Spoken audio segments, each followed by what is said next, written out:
آسمان کی طرف رحم کی نگاہ مرکوز کر کے تقدیر کو دوش دیتی رہتی، یا ظلم کے سامنے آہنی دیوار کی طرح تنی رہتی اور اپنی شخصیت کو نئے قالب میں ڈھال لیتی۔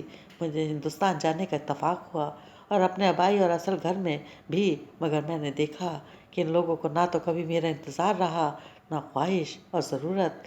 وہ مجھے اچھی فیڈ دینے کے لیے بے اولاد جوڑوں کے ہاتھوں فروخت کر چکے تھے۔ اب اس بات کے وہ ذمہ دار نہ تھے کہ میرے صدقے میں خدا نے انہیں 2 بیٹیاں دی تھی اور وہاں میری قدر گھٹ گئی تھی۔ وہاں میری ماں مر چکی تھی، باپ نے دوسری شادی کر لی تھی۔ میرے 7 بہن بھائی دن رات کوشش میں لگے رہتے کہ کسی طرح مجھے اپنے وطن سے نفرت ہو جائے۔ کتنے بے بس اور مجبور لوگ تھے۔ کبھی کبھی سوچتی ہوں میری سگی بہنیں بھی تو ستیلی ماں کے دکھ برداشت کر ہی رہی ہیں، مگر وہ اس سے نفرت پھر بھی نہیں کرتی۔ یہ امریکہ کی کرامات ہیں کہ میں اپنی منہ بولی ماں سے نفرت کر رہی ہوں، جبکہ میری ہندوستانی ماں طاقتور اور جابر ہو کر بھی اس آس میں ہے کہ میں اس کے بچوں اور اپنے 2 بھائی بہنوں کو امریکی شہریت دلا سکتی ہوں، لہٰذا وہ میری خاطر مدارت میں کوئی کمی نہیں آنے دیتی۔ آن میں انہیں میری ضرورت کا یقین ہو گیا تھا۔ اب ان لوگوں کا مجھ سے توقع کا رشتہ بن گیا تھا۔ اس سال میں نے ایک سگے بھائی اور ایک ستیلے کو اسپانسر کیا اور 6-7 مہینے تک وہ یہاں آ سکیں گے۔ میں نے جتنے دن ہندوستان میں گزارے، ایک ایک کو پکڑ کر کہا، خدا کے لیے بچوں کو بیچا نہ کرو، کیونکہ تم نہیں جانتے تمہاری نظروں سے اوجھل ہوتے ہی ان نادار بچوں کے ساتھ کیسا رسمی سا تعلق رکھا جاتا ہے۔ بچپن تو معصومیت میں گزر جاتا ہے، مگر بڑے ہوتے ہی سمجھ آنے لگتی ہے کہ انہیں کہاں کہاں اہمیت ملتی ہے اور کہاں کہاں نظر انداز کر دیا جاتا ہے۔ ان کی شخصیت میں جان بوجھ کر خلا چھوڑے جاتے ہیں تاکہ وہ چلتی پھرتی لاشیں بن جائیں۔ رحم رحم رحم اس کے عارض شعلوں سے دہک رہے تھے، اس کی آنکھوں میں شبنم محسوس کی جا سکتی تھی۔ وہ کسی سے انتقام نہیں لے رہی تھی، مگر درد کی وہ لہر جو اس کے اندر کو جھلسائے ہوئے تھی، وہ تپش جو بھی محسوس کرتا رو پڑتا۔ تبھی تو اس قدر خود مختار تھی کہ اسے خوف آنے لگتا تھا۔ وہ کسی مرد پر بھروسہ تو دور کی بات انحصار تک نہیں کرتی تھی، اور عجیب کمال کی بات یہ تھی کہ کوئی کام پڑتا، کوئی الجھن ہوتی تو اسے طلحہ، ایان، کمال یا پھر توقیر یاد آ جاتے۔ وہ بے دھڑک تنظیموں کے کام ان لڑکوں کے سپرد کر دیتی۔ ان میں ایان عرب نوجوان تھا جو فرینچ کٹ داڑھی میں اپنے بھولے معصوم چہرے پر بڑا پن لانے کے لیے مونچھیں رکھنے لگا تھا۔ ایان کا قطر سے ڈرافٹ آتا تو سب سے پہلے سفید اور گلابی رنگ کے گلابوں کا گلدستہ بنوا کر سلکھشنا کے حضور پیش کر دیتا۔ وہ اسے جواب میں بلیک کافی اور چاکلیٹ پیش کرتی اور طالبان حکومت سے لے کر ایران کے شہنشاہ کے زوال تک گھنٹوں گفتگو کرتی۔ توقیر کو اس نے رفتہ رفتہ ہی محسوس کرنا شروع کیا تھا۔ بجائے اس منحنی سے نوجوان میں اگر کوئی کشش تھی تو نیلی آنکھوں کی ہی، ورنہ گورے رنگ پہ دوسری ناک نقشے سے تو کوئی کمال دکھایا نہیں تھا۔ البتہ اسے احمد فراز، احمد ندیم قاسمی، قطیر شفاعی اور کئی دوسرے شعراء کے دیوان ازبر تھے۔ پاکستان میں تو نوخیز اور درمیانی عمر کی ہر لڑکی ان سے متاثر معلوم ہوتی۔ کئی نے اشارتاً مل بانٹ کر گھر بسانے کی بات بھی کر لی تھی۔ وہی اپنی کاروباری سمجھ بوجھ اور استطاعت میں اضافے کو دنیا کے ہر دوسرے کام سے زیادہ اہمیت دینے لگے تھے، ورنہ خاندان کی مدھو بالاؤں اور وجنتی مالاؤں کی کوئی کمی نہیں تھی، مگر سلکھشنا۔ وہ 2 روز تک کیمپس نہیں گئے، رات بھر سکون سے سو ہی نہ سکے تو صبح طبیعت کے ساتھ لیکچر لیا۔ فضول میں سبکی ہوتی۔ اگر پروفیسر ان کی غیر حاضر دماغی کو پہچان لیتے، وہ سلکھشنا کی طرح ایان اور اپنے ساتھ اسی کے کسی والنٹیئر پروجیکٹ کی اختتامی تقریب کے موقع پر کھینچی ہوئی تصویریں دیکھ کر بولے، کیا ہے اس لڑکی میں جو بھٹکنے سے بھی روکتی ہے اور اپنے تک آنے کو کوئی راستہ بھی نہیں دیتی، جس نے کبھی سنگار بھی ایسا نہیں کیا کہ کسی پکاسو یا کسی زینٹ جیسی خوشبو کی سے اسیر ہو جاتے۔ یہ غیر ضروری ہار سنگار ہمارے ہاں کی چھوٹے چھوٹے دماغوں والی لڑکیوں کی ضرورت ہے۔ وہ اسی طرح خود کو بااعتماد ظاہر کر پاتی ہیں، مگر لڑکی کوئی بھی ہو، توقیر نے جان لیا تھا کہ خواہ لڑکی دنیا کے کسی خطے سے تعلق رکھتی ہو، وہ سانس لیتی ہوئی محبت اور چاہت کی خواہش کے آگے خود کو سرنڈر کر دیتی ہے۔ برسات کے دنوں میں توقیر اور سلکھشنا کی دوستی بڑھی تو تب تک توقیر پر انکشاف ہو چکا تھا کہ سلکھشنا سلطان محمود نامی ایک آرٹسٹ سے محبت کرتی رہی ہے۔ وہ انجانے میں جتنا اس کے قریب آئے تھے، اب جان بوجھ کر بھی دور ہٹ نہیں پا رہے تھے۔ یہ زندگی کی عجیب کریہ سی صورت تھی جس میں توقیر کی تقدیر مات کھا گئی تھی۔ اس رات وہ بے مقصد سڑکوں پر چلتے رہے، تیز بارش میں بھیگتے رہے تاکہ مرد کے آنسو بارش کے پانی میں گم ہو جائیں اور دل ہلکا ہو جائے۔ اف، اتنی محبت کرنے لگے تھے وہ، صرف ایک لڑکی کی ذہانت اور متانت نے انہیں جن سے مخالف کے آگے سرنڈر کر دیا تھا۔ سلکھشنا تو پہلے ہی چوٹ کھائے ہوئے تھی، مگر انہیں حیرت ہوئی کہ 1 ڈیڑھ ہفتہ گزرنے کے بعد وہ ایک روز انہیں ریلوے اسٹیشن پر کھڑی نظر آ گئی۔ وہ تو ارادہ کر چکے تھے کہ کترا کر نکل جائیں گے، مگر اسی نے آگے بڑھ کر الیکس کر لی۔ تو پھر وہ اپنی مطلوبہ ٹرین کے انتظار میں کتنی ہی باتیں کر گئے، اتنی ہی باتیں کہ جتنی ایک دوسرے کو جاننے کے لیے مزید ضروری تھیں۔ وہ بتا رہی تھی، صرف 18 برس کی تھی میں جب کالج میں پاکستانی سلطان محمود سے متعارف ہوئی تھی۔ عجیب کشش ہوتی ہے پہلی محبت میں، بہت سی دیوانگی، تھوڑی تھوڑی فراست اور بہت ساری معصومیت میں، اور وہ دن بھر ساتھ رہتے تھے۔ کتنی بے وقوفی کی بات ہے نا کہ ہم نے محبت کو ایمان اور مذہب سمجھ لیا تھا، جبکہ میں ہندو اور وہ مسلمان تھے۔ اسی کے ہی نہیں، میرے بھی متعلقین نے شور مچا دیا، وہ ہمارے دھرم کا نہیں، آج دھرم کو بھی کھلونا بنا لیا گیا ہے۔ میں نے اسلام کا مطالعہ کیا، جب میں نے ادھر ادھر کے لوگوں کے دلائل دیے تو سب نے مجھے باغی، سرفرے، انقلابی اور بدکردار کہہ کر زندہ درگور کر دیا۔ سلطان ہار گیا، میں نہیں ہاری، میں آج بھی اسلام کا مطالعہ کرتی ہوں۔ مجھے اسلام سے متنفر کوئی نہ کر سکا، کوئی کر سکے گا بھی نہیں۔ کہاں، میں تو مشروط محبت کی بھی نہیں تھی۔ میں آج بھی کبھی کبھی سلطان کا انتظار کرتی ہوں، لیکن وہ مجھے کہہ کر گیا ہے کہ وہ میرے سکھ اور اطمینان کے لیے کبھی امریکہ نہیں آئے گا۔ اس کی آنکھیں بھیگ چلی تھیں، توقیر کی سمجھ میں سے باہر تھا کہ آج وہ اسٹیشن پر ہر راہگیر کو غور سے کیا اسی لیے دیکھ رہی تھی کہ اسے سلطان کی آمد کا یقین ہے، یا وہ اپنی پچھلی یادوں کو دفن کرنے آئی ہے۔ اس نے بتایا تھا کہ سلطان اسی اسٹیشن سے آخری مرتبہ فلوریڈا کے لیے اس سے جدا ہوا تھا۔ اسے بھول نہیں پائی تھی، یا بھولنا چاہتی ہی نہ تھی۔ اس کی نظریں آتی جاتی ٹرینوں کو کیوں ٹٹول رہی تھیں۔ اگر مجھے پاکستان میں اس کا کچھ اتا پتہ بتاؤ تو میں اس تک تمہارا پیغام۔ اس کی آواز بھیگی ہوئی تھی، جیسے بڑے درد کی کوئی بات پتہ چلی ہو۔ چھوڑو، وہ اس کی بات مکمل ہونے سے پہلے ہی بولی، جیسے وہ سمجھ گئی ہو کہ توقیر اس کی دلداری کے لیے اپنی خدمات پیش کرنے والے ہیں۔ بات دراصل یہ ہے کہ اب میں بھی چاہنے لگی ہوں کہ وہ مجھے بھولا رہے، ورنہ پیغام پہنچانا تو کوئی کٹھن مرحلہ نہیں۔ بہت سارے پاکستانی یہاں آتے جاتے رہتے ہیں۔ ٹھیک کہہ رہی ہو، مگر تم خود کب چاہو گی کہ اسے بھول جاؤ؟ یہ اتنا اچھا خاصا چھپتا ہوا سوال کیا گیا تھا۔ میں نے کبھی سوچا ہی نہیں تھا کہ ایک دن یہ سب کچھ اس طرح سے بکھرے گا اور میں پزل کا گیم بن کر رہ جاؤں گی۔ خیر، میں تمہیں کیوں بور کر رہی ہوں؟ تم اپنی سناؤ، تمہاری اسٹڈیز تو اچھی جا رہی ہیں نا؟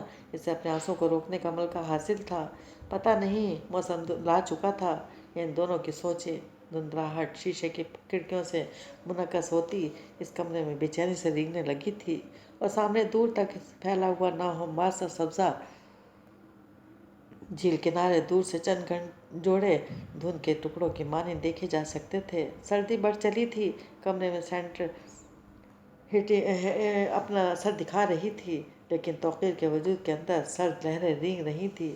وہ دھیرے سے اپنی جگہ سے اٹھے اور سلکھشنا کا ہاتھ تھام کر باہر نکل آئے۔ ایسا صرف مغربی معاشرے میں ہو سکتا ہے، دل کسی اور کو اپنا سنگھاسن راج کرنے کو دے اور وجود کسی اور بدن کی چھاؤں کو وقتی جنون کا علاج مان لے۔ اس رات کے بعد توقیر کی مسکان بتا رہی تھی کہ وہ بہت بڑے کولمبس ہیں۔ انہوں نے صرف امریکہ نہیں، ایک تیز ترار، خوبصورت، ذہین، فتین اور پتہ نہیں کن کن خوبیوں کی مالک سلکھشنا کو جیت لیا تھا۔ وہ سلکھشنا کے کمرے سے لوٹے تو راہداری میں انہیں